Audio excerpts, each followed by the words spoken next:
¿cierto? 32, 24 años, 32 lenguas o 32 años y 24 lenguas. No, lo dijiste bien, tengo 24 años y conozco 32 lenguas, de las cuales 17 hablo fluidamente y otras 15 que conozco a nivel de usuario, a nivel gramatical. Estamos organizando esta conferencia, el políglota, el nuevo ciudadano del mundo. Invito a todos los interesados, es el día de mañana a las 8:30 en el Centro de Convenciones 28 de julio. Vamos a hablar... ¿Centro de Convenciones? 28 de julio, 28 de julio en Miraflores. En Miraflores. Así es. Okay. Vamos a tratar temas relacionados con los orígenes del lenguaje, el multilingüismo como característica general de nuestra especie y también la importancia del multilingüismo en nuestra realidad nacional y cómo este puede ser más bien una ventaja para desarrollar nuestra economía. Empecemos por ahí. Sí. ¿Cuál es el punto clave donde tú encuentras que se asocia el multilingüismo con la prosperidad económica, por ejemplo, de una determinada sociedad? ¿Por qué es importante que los ciudadanos manejen 2, 3, 4 idiomas? Y si solamente se refiere a eso, a manejar los idiomas. Bueno, lo común en la historia de la humanidad en sí es que los humanos sean multilingües. Esto se ve en casi en todas partes del mundo. Lo raro es que sean monolingües. En nuestro país se ve esta tendencia. El hecho de tener una sociedad multilingüe permite llegar a distintos pueblos, a acceder a sus culturas, ¿no? Algo que lamentablemente sucede de manera muy precaria en nuestro país, pero al mismo tiempo cortar, por ejemplo, el lazo que con otros pueblos mediante intermediarios, porque normalmente llegamos a estos pueblos con intermediarios que pueden ser traductores, intérpretes, pero el hecho de llegar directamente sería un gran ahorro y una gran ventaja para nosotros. Me contabas que de las 17 lenguas que tú dominas bien, 3 de ellas son idiomas originarios peruanos. Así es, sí. Son quechua, aymara y la lengua yahui o chayahuita, hablada en el Alto Amazonas por aproximadamente 23.000 personas. Donde tú además trabajas, vienes realizando desde hace un tiempo... Así es, desde los últimos 3 años vengo trabajando con esta lengua como investigador, pero también para desarrollar mi trabajo doctoral del Instituto Max Planck de Psicolingüística. Por ejemplo, en un entorno como ese, donde las opciones del multilingüismo quizás se ven muy reducidas por un tema de posibilidades, de economía, etcétera, ¿cómo se encara el asunto de la lengua? Porque además, ¿no?, la política estatal no privilegia necesariamente la protección de la lengua originaria. Entonces tenemos lenguas que desaparecen y la imposibilidad de muchos de acceder a otras. Bueno, es algo que normalmente pensaríamos por sentido común, pero si nosotros nos acercamos al mundo de los yahui, veremos que es un mundo muy multilingüe, de donde los yahui aprenden, por ejemplo, la lengua de los aguajún o de los quechuahablantes que están... Claro, lenguas locales, diría yo, pero también son personas con un gran amor por su lengua, personas que no quieren dejar el yahui. Es una característica interesante de este grupo y a pesar de que no existe una gran participación del Estado en ese lugar para la difusión del castellano o de otras lenguas, los yahui tienen muchas ganas de aprenderlas y siempre están en constante aprendizaje, aunque sea por ellos mismos.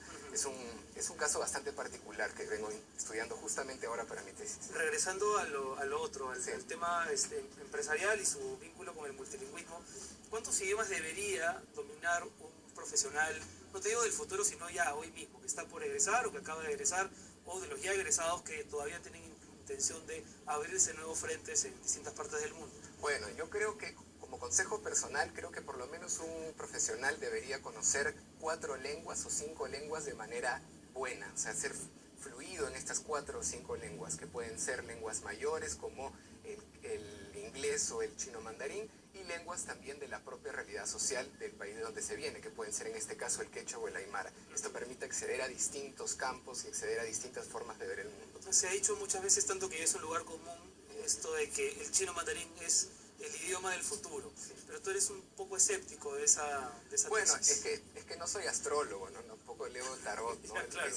No se puede decir que una lengua va a ser la lengua del futuro, no conocemos qué es lo que va a pasar, pero lo que sí podemos saber en base a la ecología natural de las lenguas, que está muy enmarcada en la economía mundial, es que el inglés va a continuar siendo en los próximos años una lengua bastante importante. Sin embargo, el chino con el tiempo está alcanzando más y más importancia.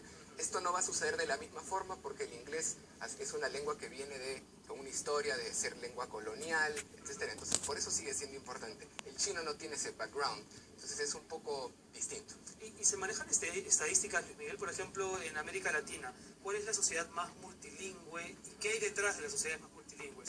¿Algún tipo de programa estatal, algún tipo, no sé, de generación espontánea? Bueno, en cuanto a oficialismos, quizás en América Latina las sociedades no son para nada multilingües, pero en cuanto a lo que se ve, son sociedades muy multilingües, porque por ejemplo en nuestro país hay más de 47 lenguas. Entonces lo normal es el multilingüismo. El problema es que la gente no sabe que existe, ¿no? Es curioso, ¿no? Siempre uno piensa en el paralelo Europa, América Latina, donde el idioma, ¿no?, lejos de ser un vehículo de acercamiento, muchas veces ni siquiera se utiliza como tal, ¿no? En Europa la gente habla distintos idiomas y sin embargo encuentran maneras de ser eso, una comunidad. Claro, y no solamente de ser comunidad, sino de aprender de la otra comunidad, porque por ejemplo en sociedades como en el país que yo vivo, Holanda, se ve que la gente conoce 4 o 5 lenguas y eso es algo común. Entonces, esto no solamente les permite a los holandeses comunicarse con estos otros países y hacer contactos de distinto tipo con estos otros países, sino también conocer las culturas de esos países y tener relaciones más amistosas. ¿Es entonces un asunto cultural el hecho de ver como natural el multilingüismo? ¿Es un tema de políticas? ¿Es un tema de esfuerzos individuales? El multilingüismo es natural. El problema es cuando, de alguna forma, por ciertas políticas, no se ve beneficiado y se empieza a constreñir las lenguas o a aislarlas. Y esto es lo que sucede en casi toda América Latina por poderes coloniales, etcétera, del pasado, o económicos que hacen que hoy día tengamos pues estos polos monolingües de castellano, portugués, francés o inglés. Pero esto no es lo común, ¿no? Como ya venía diciendo. Sí está probado, o no, tú me dirás, que a mayor dominio de lenguas, más posibilidades hay de colocarse en distintos rubros, en distintos países, es decir, de ser un ciudadano del mundo. Por supuesto, ¿no? Y esto es justamente el tema central de esta conferencia, donde vamos a decir cuáles son las ventajas de ser multilingüe en el siglo XXI. Excelente. En tu caso, por ejemplo, ¿cuál de las 32 te costó más? Bueno, ya manejar 32 ya habla de una facilidad personal insólita para manejar los idiomas. ¿Hubo alguno que representara alguna dificultad? Bueno, siempre hay lenguas difíciles, ¿no? El ruso es bastante complicado, el alemán también por la gramática, pero el chino mandarín es complicado por la escritura, ¿no? No es complicado de hablar, y esa es la parte más simple, pero de aprenderlo a escribir es bastante tedioso. Ahora, pero digamos, tú no puedes constituirte como un ejemplo porque tú eres un dotado para los idiomas. Bueno, eso lo dices tú, no yo, es en tu boca. Sí, digamos, pero no me digas que nadie te lo ha dicho antes, porque tú a los 9 años ya manejabas ¿cuántos idiomas? 7 o 8, ¿no? Ya, digamos, ¿eso tiene que ver con habilidades muy particulares? ¿O tú crees que no, que cualquiera desde chico con digamos, con las personas adecuadas en su entorno puede también llegar a manejar una cantidad como la que tú manejas? Bueno, no te puedo mentir, es un tema que está en discusión. Estamos desarrollando justamente experimentos de este tipo en el Instituto Max Planck para ver cuál es la diferencia entre el cerebro de un políglota y el cerebro de una persona que no es políglota. Y es cierto que, bueno, todo el mundo no puede aprender tantas lenguas, pero lo que sí es verdad es que muchas personas pueden aprender otras lenguas aparte de la suya y eso les puede beneficiar. Todos no pueden llegar a hablar 20, 30, 40 lenguas, pero sí pueden llegar a hablar 2 o 3 de manera bastante fluida. Bueno, a ver, yo voy a hacer la invitación porque en el switcher me están pidiendo lo que yo no quería hacer, pero que es evidentemente la anécdota de la entrevista, ¿no? Yo me rehúso a ese tipo de chistes, pero ya, me piden que digas algo en otros idiomas porque si no, ¿cómo creerte de que...? Bueno, les voy a decir algo en la lengua que yo en la que trabajo, en Shawi, pues. Ya, perfecto. Entonces vamos a anunciar la conferencia, yo lo digo en español y tú lo dices en Shawi. Mañana Luis Miguel Rojas, en el Centro de Convenciones 28 de julio de Miraflores, va a dar esta conferencia interesantísima, el políglota, el nuevo ciudadano del mundo, no falte.